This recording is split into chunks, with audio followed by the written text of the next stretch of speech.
갱신하고 새롭게 하나의 교회가 회복되어 갈 것인가 하는 것을 정말 고민해야 합니다. 그렇지 않은 위기는요, 급격히 이렇게 완만하게 가는 게 아니라 아주 절벽처럼 뚝 떨어지고, 그리고 그런 상태에서 위기를 헤쳐나오기가 어려운 상황으로 갈 수도 있습니다.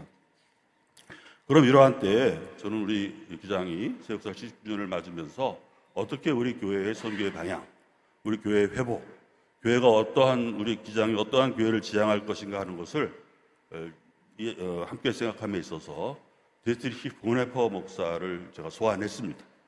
본헤퍼 목사입니다. 성이 본시고 이름이 회퍼가 아니고요. 본헤퍼가 성이고 이름은 디트리히 본헤퍼. 잘 아실 것입니다. 나치에 저항했던 천재 신학자. 1945년 블레셈베르그에서 나치에서 교수대에 처형당했던 사람이죠. 그런데 여기서 중요한 것은 본헤퍼 목사에 대해서 우리가 단순히 그의 신학적 사유의 혁명적인 것에 따라서 그가 굉장히 급진적인 신학에 영향을 미치는 사람으로서만 이해하는 것은 잘못된 일입니다. 혹은 정치적 저항가로서만 이해하는 것도 잘못된 것입니다. 제가 지금 이제 본헤퍼에 대해서 좀 더 주안점을 가지고 얘기하려고 하는 것은 무엇이냐면, 본헤퍼는 바로 그의 삶과 신학을 관통하는 하나의 굵은 선이 있다고 한다면 그것은 바로 교회라고 하는 주제였습니다. 교회는 본헤퍼의 생애에 있어서 시작이고 그의 신학적 사유의 시작이고 또한 종착점이었다 이렇게 말할 수 있습니다. 한 에피소드가 있습니다. 본헤퍼가 14살 되던 해에 그의 학교의 교실에서 담임 선생님이 너희들이 장래에 커서 무엇이 될래? 물었습니다.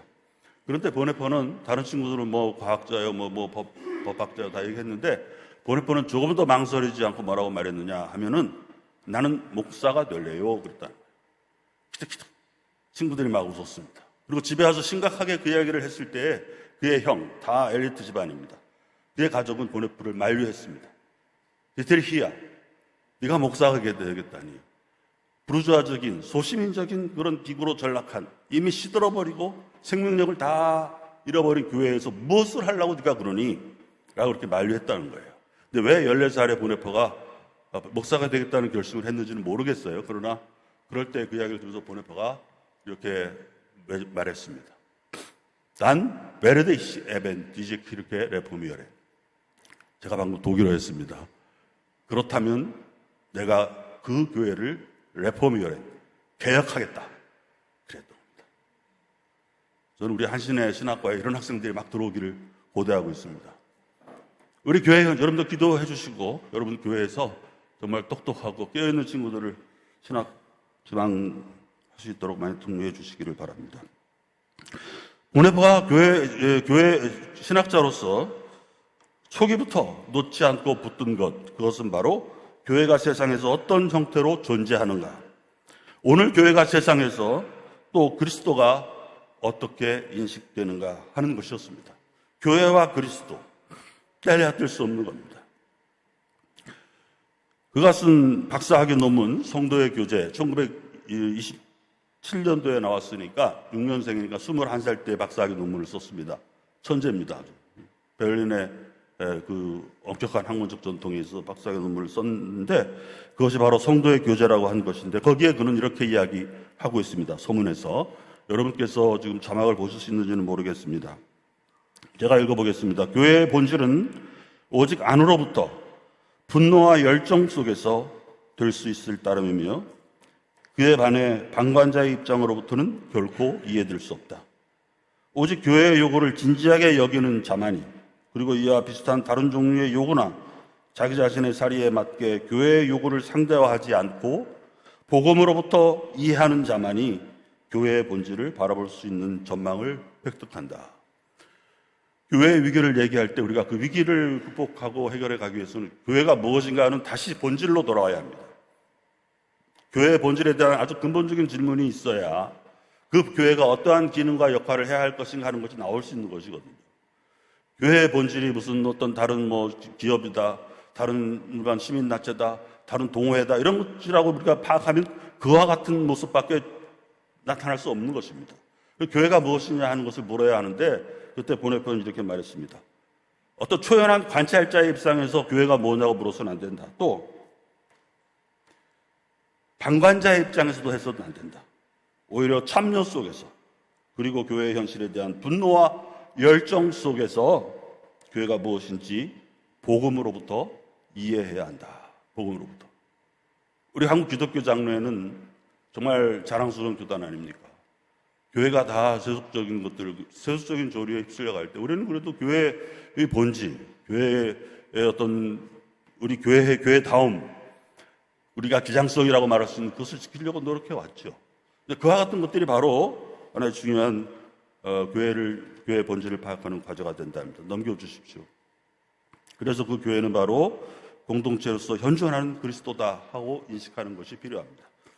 여기서 교회론과 그리스도론이 결합됩니다. 그리스도는 공동체로서 현존한다고 하는 보네페의 말은 바로 그리스도가 교회 안에 계시다 하는 얘기죠. 그리스도가 교회 안에 계시니까 어떻게 해야 됩니까? 그리스도를 믿는 사람들은 교회 안에서 무엇을 추구해야 할까요? 그리스도의 삶을, 그리스도의 대리를 추구해야 하는 것이죠. 그가 타자를 위한 존재로 살았던 것처럼 모든 교회 안의 성도들은 바로 타자를 위한 존재로서 그리스도의 대리적 삶을 살아야 한다. 그것이 보네페의 핵심적인 교회에 대한 이해입니다.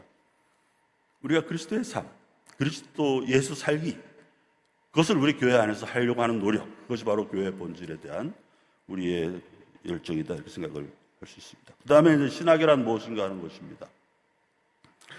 우리가 신학을 얘기할 때 그 신학은 이제 학문으로서의 신학이 있습니다. 분명히 학문으로서의 신학은 단순히 지식의 일이 아니다 하는 것이에요. 그것은 오히려 교회를 섬기는 기능이고 교회 공동체의 역사적 기억입니다. 이제까지 우리는 아주 어떤 신학의 우월감, 그걸 우리 기장과 한신이 가지고 있어요. 그래서 신학은 우리. 근데요, 한번 되짚어볼 필요가 있습니다. 그 신학을 가지고 우리가 무엇을 했던가? 그 신학이 어떠한 기능을 수행했던가? 그것은 한마디로 말해서 신학은 그 자체의 목적이 아니라 설교와 교리에 정립해 봉사해야 한다는 것입니다. 교리는 그 자체로 목적성을 가지는 것이 아니라 설교에 봉사하는 것이기 때문입니다.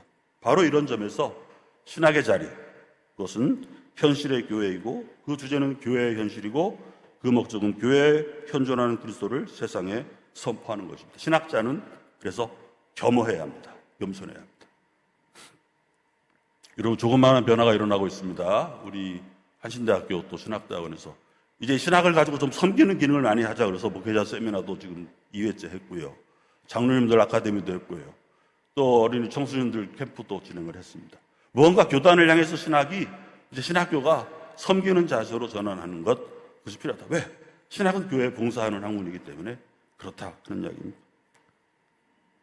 그 다음에 이제 성서에 대한 보네페의 이해입니다. 우리가 성서에 대해서는 뭐 이미 축자 무엇을 대해서 김재준 목사님께서 비판하셨다가 이미 목사 김재준 씨 목사직 제명 당한 거 아닙니까? 대구의 38 총회에서 그래가지고 이제 그것에 대한 저항으로 우리 38 호원 총회가 1953년 6월 10일 바로 한국신학대학 강당 서울역 앞에 있는 동자동에서 열린 거예요.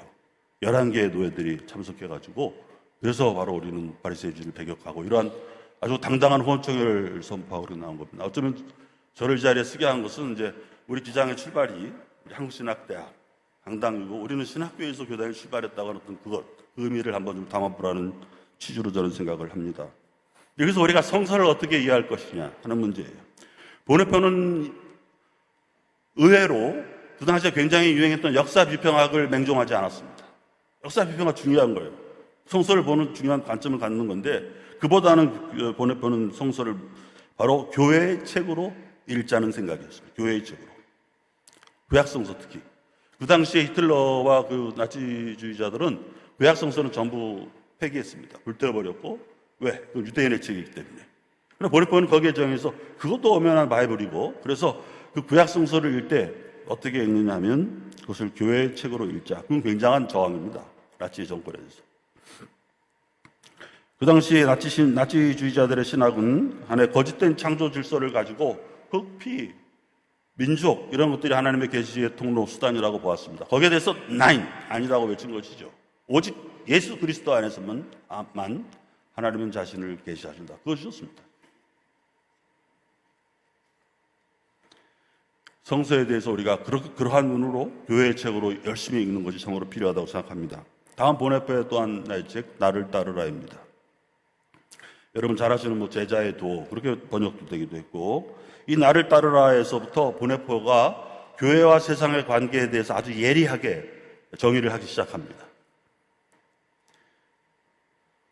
교회 논쟁에 불가피한 일상적 구호, 투쟁적 구호, 당시에 히틀러의 제국교회와 고백교회 사이에 큰 논쟁이 많이 있었죠. 그때 오직 중요한 것은 곧 예수 자신을 향한 추구와 질문이 더 강하게 일어나고 있다. 예수는 우리에게 무엇을 말하려고 하는가? 예수는 오늘 우리에게 무엇을 바라는가? 보네포의 일생의 근본적인 질문이 하나 있습니다. 그것은 뭐냐면 그리스도는 오늘 우리에게 누구인가 하는 겁니다. 그리스도는 오늘 우리에게 누구인가? 바로 그 질문을 교회의 투쟁 속에서 예수는 오늘 우리에게 무엇을 바라는가로 붙여야 된다라고 말했습니다. 1932년의 여름에는 교회 본질이라는 강에서 보네포는 하나님이 자꾸 세상 밖으로 밀려나고 저 세상 타계적으로 떠밀려가는 피안성과 교회가 그러니까 세상으로부터 장소를 점점 상실해가는 그 연계성을 극복하기 위해서 세상의 항복판, 즉 일상의 영역에서 교회의 공간을 회복해야 한다. 굉장히 중요한 말입니다. 여러분, 우리 교회가 지금 우리의 그리스도 신앙이 우리 일상의 삶 한가운데 있습니까? 아니면 저 떠밀려 있습니까? 옛날에는 한가운데 있었어요. 교회가 그 정도의 영향력을 발휘했습니다. 사람들의 삶의 길을 인도해줬고 좌표를 정해줬던 것이죠. 그러나 지금 그렇게 되지 않았던, 그 당시도 마찬가지, 보네포보다 더 심했겠죠. 그때 보네포는 바로 교회는 세상의 한 부분이지만 세상의 죄성을 인식하고 그것을 극복하기 위해서 세상과 연대한다라고 말했습니다. 세상의 한 부분이다. 그러나 거기에 그치는 것이 아니라 세상의 죄성을 인정하고 인식하고 그것을 극복하기 위해서 세상과 연대한다. 세상과 등친다는 게 아니에요.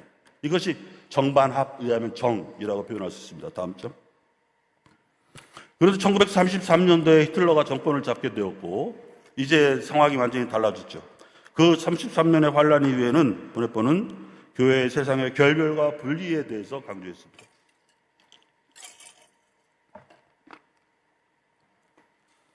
그리스도가 재림하기까지 교회는 세상으로부터 분리되어야 한다라고 말했던 겁니다. 교회가 세상으로부터 분리를 얘기해요. 아까는 교회가 연대해야 한다고 그랬는데 왜? 세상과의 분명한 분리 가운데 교회의 성화가 유지될 수 있다. 거룩함이 유지되고 교회의 정치 윤리는 바로 오직 이 성화에 기초해 있다고 하는 것이죠. 막 시류에 휩쓸려서는 안 된다는 겁니다. 그리고 교회의 길이 아니라는 거예요. 그래서 교회는 세상에 대한 대한 공동체로서 그리스도에 대한 뒤따름을 통해 진실되게 존재의 의미를 실현한다. 이것이 반입니다. 정반. 그 다음에 이제 합이 나오는데 보네포의 이러한 의도는 무엇인가? 교회의 세상으로부터의 분리와 구별은 교회의 수도원적인 격리, 수도원에서 이렇게 수도사들이 격리하는 것과 금욕적인 형태가 아니라 교회가 세상이라면 나치의 독일입니다.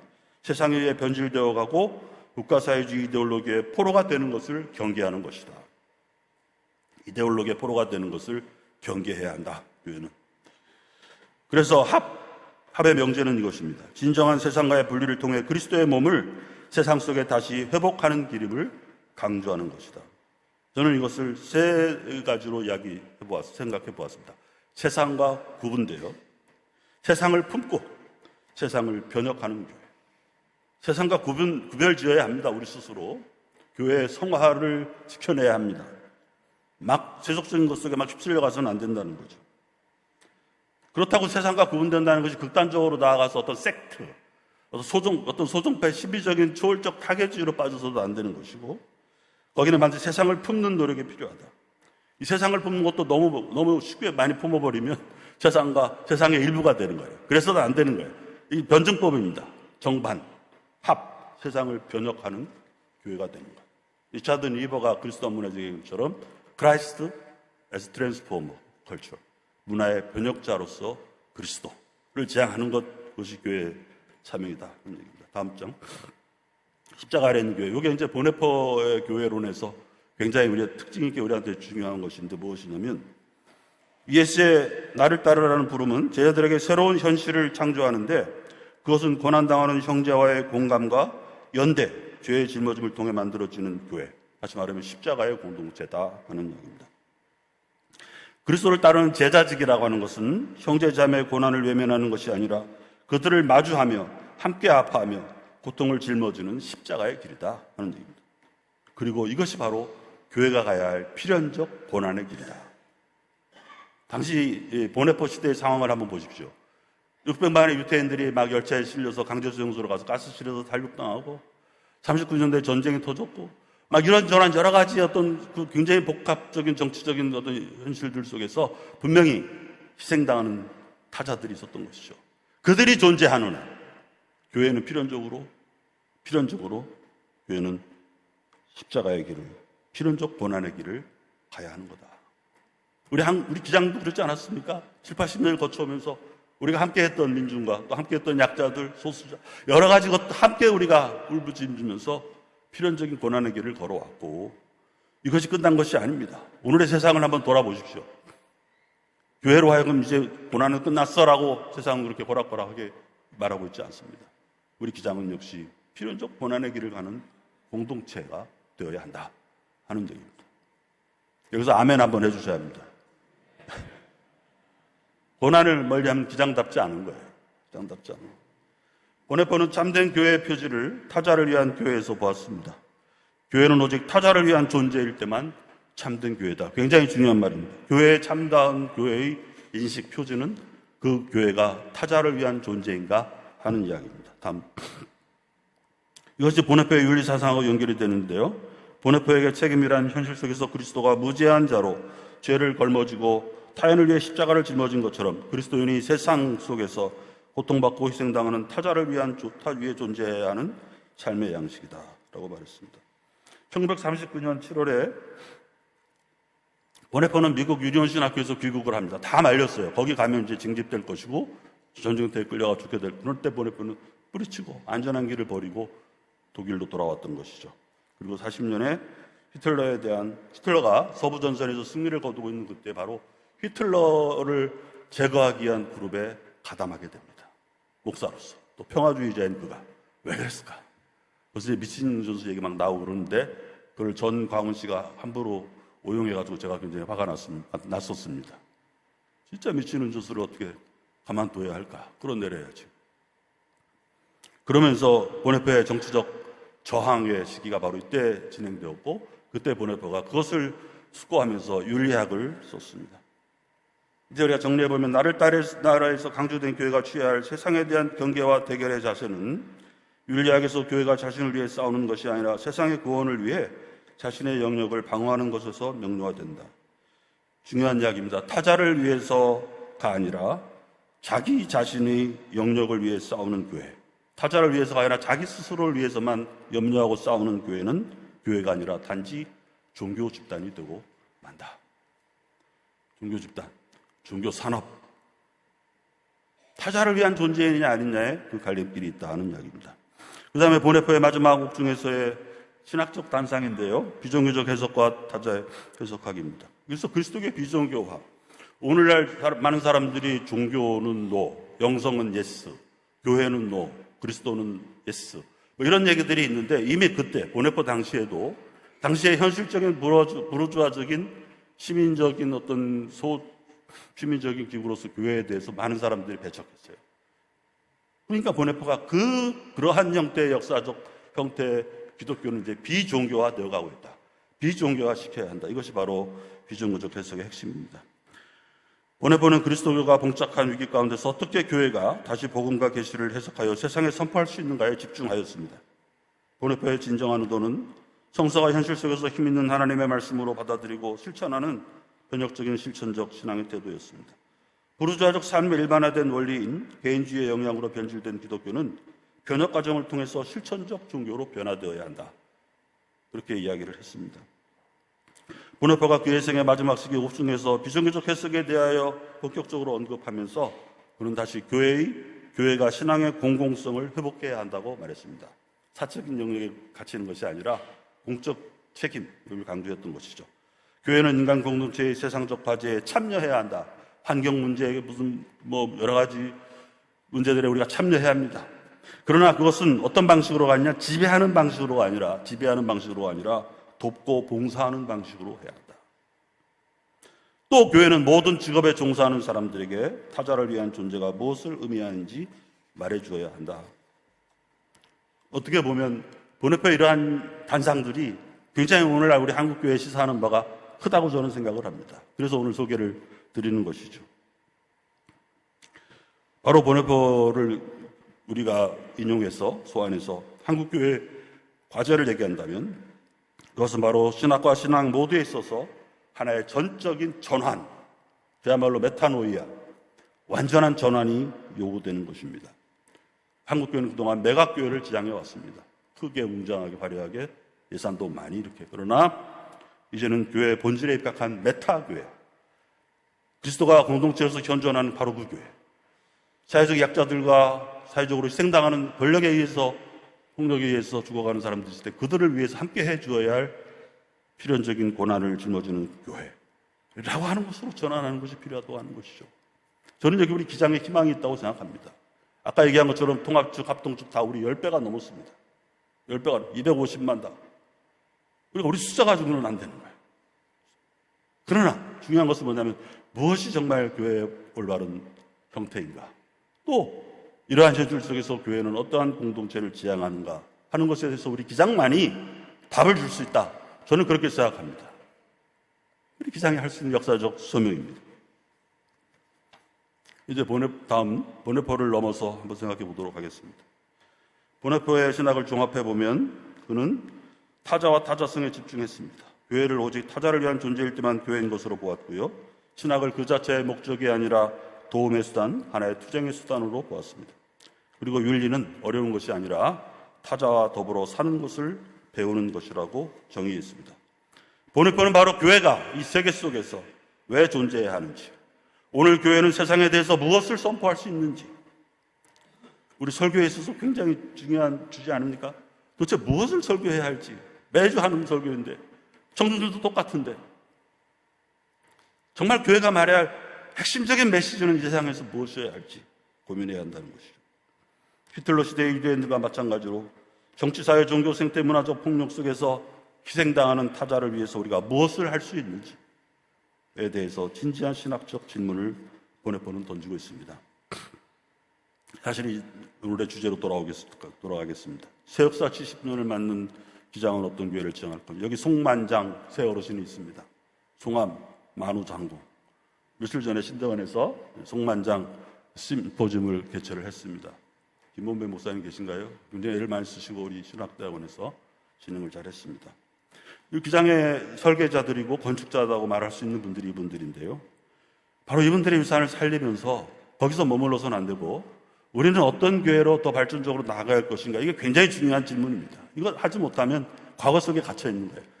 우리 조상들만 그냥 우리가 하면서 이렇게 조상 실력 봐서는 안 되겠죠. 그래서 우리 기장의 태동의 의미를 성찰할 필요가 있습니다. 여러분 가지신 예배 모음집에 있는 자료에서 한 군데를 읽어드리겠습니다. 40페이지.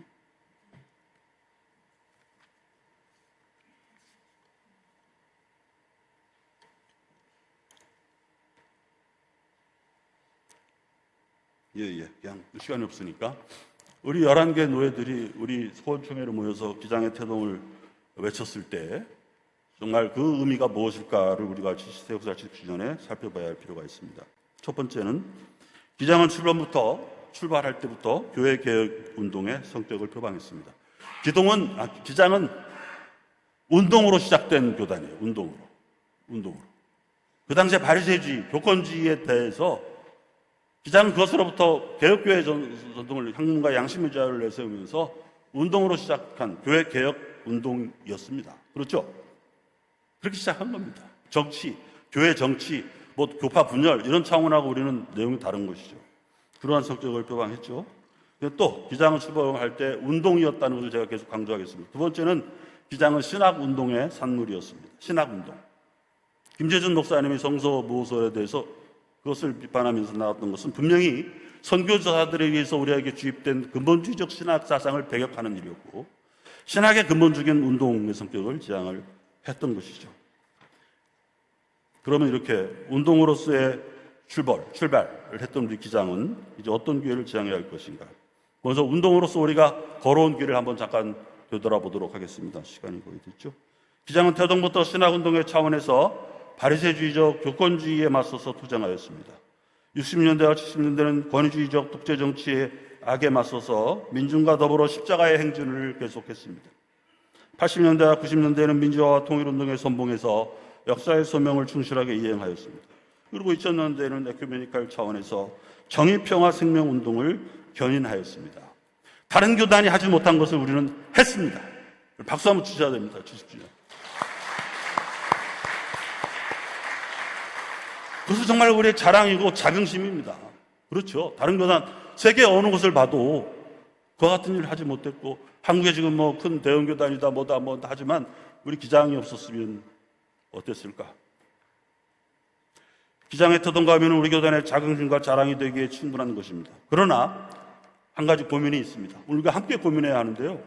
한국교회가 전면적인 성장의 정체와 쇠퇴를 경험하는 이 속에서 그 위기의 충격파가 우리에겐 더 크게 다가왔다는 겁니다. 그 위기의 충격파가 다른 교단과 달리 더 많이 심하게 닥쳐왔습니다.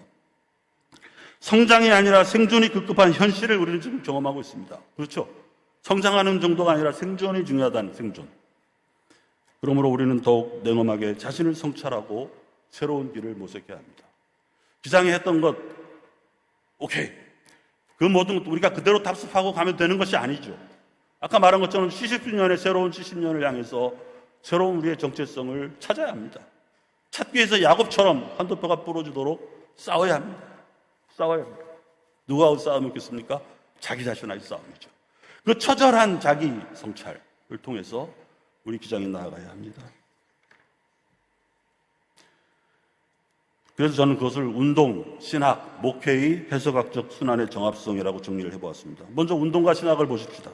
운동과 신학의 상관관계는 분명히 있습니다. 그러나 그것은 단순한 이음표의 신학이 되어서는 안 됩니다. 민중 이음표 신학, 통일 이음표 신학, 그래서는 안 돼요.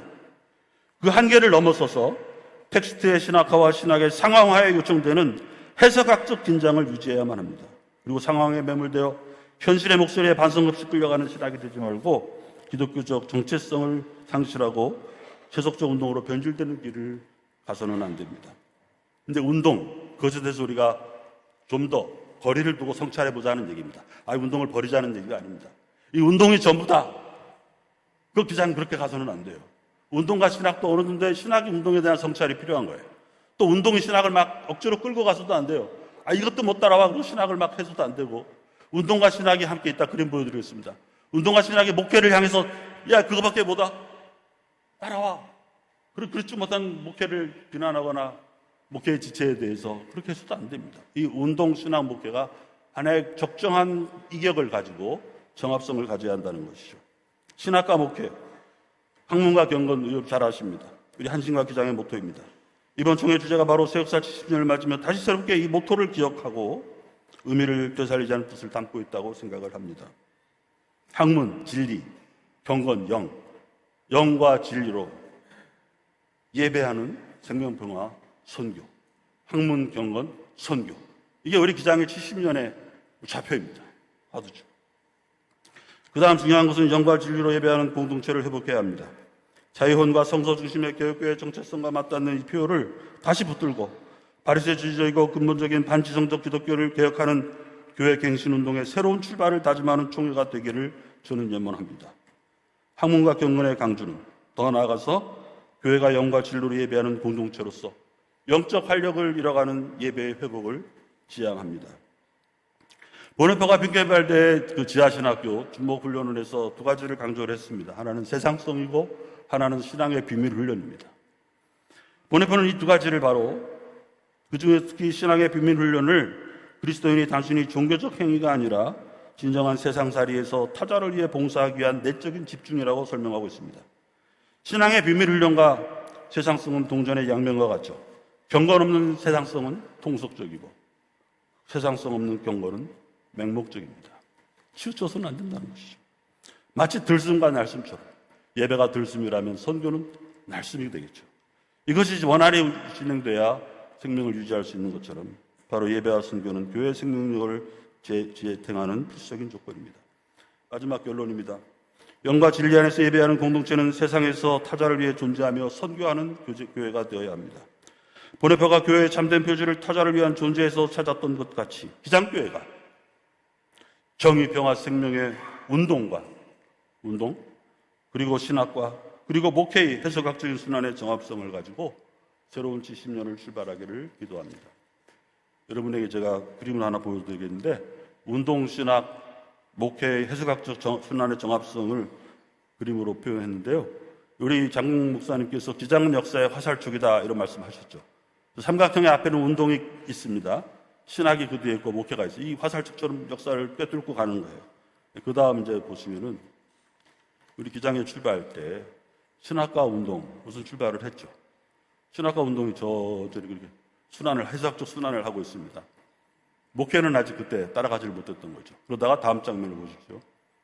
다음 장면을 보시면 목회가 가는데 이게 잘 따라가야 되는데 또 이격이 없이 잘 가야 되는데 신학 우리 기장의 대표적인 현상입니다. 운동과 신학은 막 가는데 목회가 지쳐요. 여러분 느끼시죠? 그거 중요한 겁니다. 운동과 신학은 중요한 건데 목회가 같이 붙어야 돼요. 종합적으로. 왜 목회를 향해서 교회를 향해서 왜 그것밖에 인식하지 못하느냐. 사회현실이 얼마나 오목한데 그렇게 말해서는 안 됩니다. 같이 가야 돼요. 또 목회는 신학과 운동을 뒷받침해 줘야 됩니다. 이 운동, 신학, 목회의 정합적 관계 속에서 우리 기장의 미래가 있다. 그것이 바로 다음 장이겠죠. 잠깐 돌아가는 동안 잠깐 보시면서 오늘 제 말씀을 마치겠습니다. 대단히 감사합니다.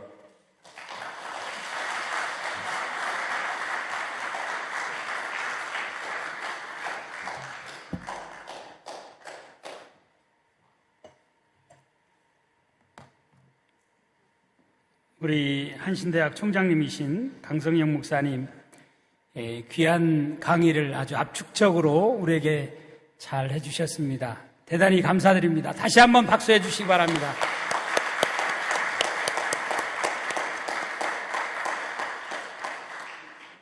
시간이 많지 않아서 바로 이어서 우리 추모 기도회를 진행하도록 하겠습니다. 가능하면 자리를 지켜서 함께 해주시기를 바랍니다. 그동안 코로나 상황이